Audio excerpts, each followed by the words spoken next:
kum thar roi ni ni na January ni ni sang ni som ni pali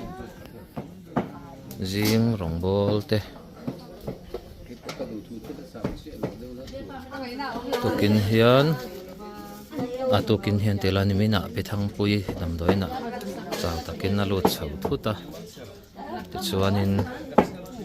then kilama kan buai nok noka tukin lama te thenan kala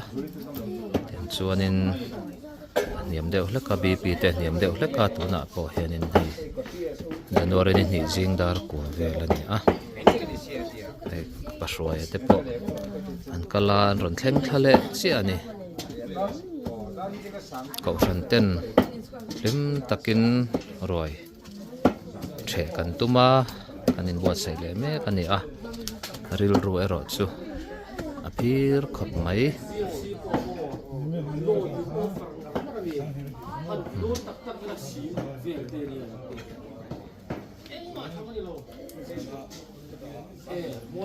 Tekanin chan zo to a kan chuang to ani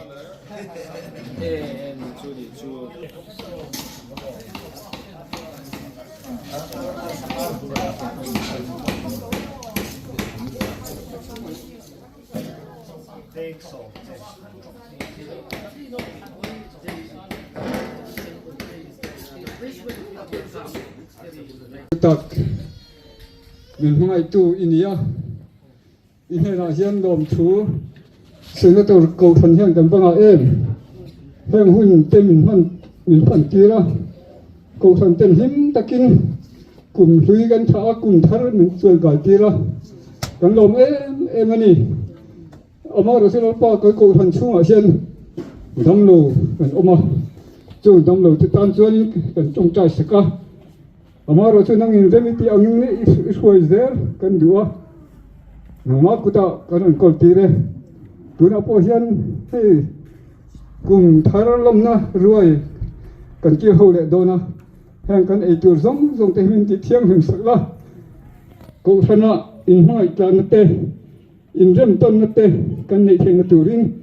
ti sa le tharawa nangmak mal som na kan ang dirani nó bỏ cái vật tiền cần giống ikuta kan kol tira kan ta na chan na tur engkim min tho sak zel turin I khoi na kan pa isum heng giống hi kan di la che amen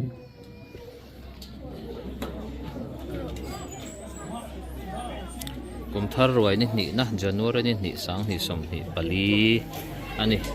kan lakim lo dewa tin kan tlem set terenga ni ni tin hian ran chunga dam lo na lian tham nei te an oma in zin chuak te an oma aizo lama tanga kum to paron ho voin lama le thale to te nom boka chuwang chuan kan tlem telani a se ri takat the ho tham kan la om mai dei